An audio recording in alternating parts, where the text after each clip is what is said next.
Hello again, I'm John Gibbons. Today I'm going to be showing you how to make a lidded urn. So here's the lid, and it's got to fit nice and tight. And I usually put a handle. I added this handle. The lid I'll be making today, I will be adding a small marble like that.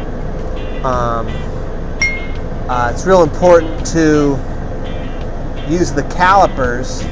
I always make the lid first and measure that right there, and then I open up the vessel to that width so that it fits nice and tight. Okay, let's get started.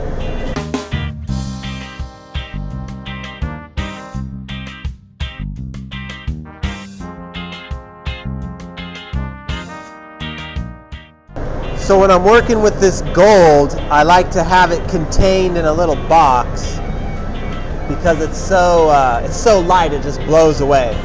And this is gold foil. Gold leaf is even lighter and it just floats away much quicker. But yeah, it's nice to have it contained.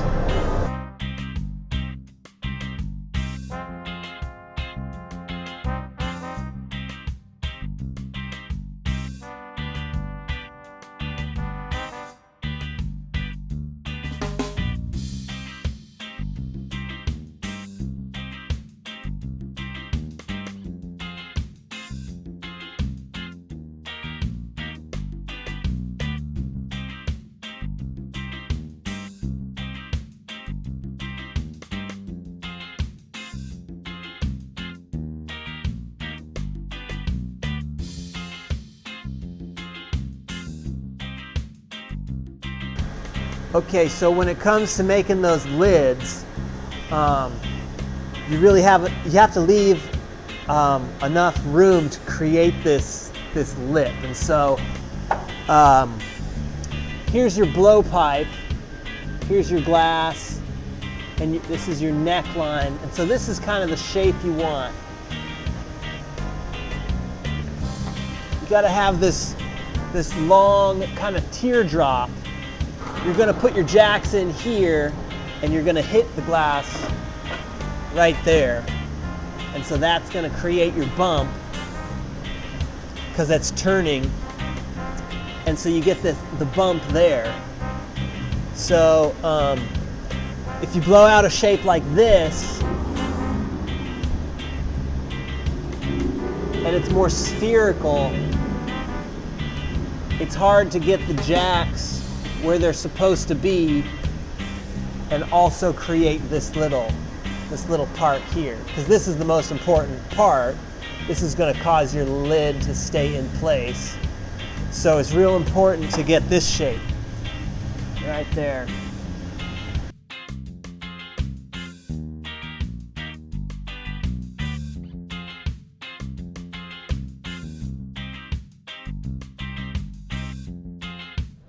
You want this kind of teardrop shape because you're going to be pushing right here to create the lid.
All right, so here's the lid all finished with a little gold knob. It fits well. I burned the lid when it was hot onto this cardboard so that I could take a reading with the calipers, and then that's how you get your measurement for the vessel. So I hope you learned a lot on how to make lids. It's really tricky to learn. Like when I was putting the jacks into here to push out this part, you got to go in real gentle. And you probably got to make a dozen of these to figure it out. But just give it a lot of practice and you'll get it. Thanks for watching. Leave comments or questions below. I'm John Gibbons.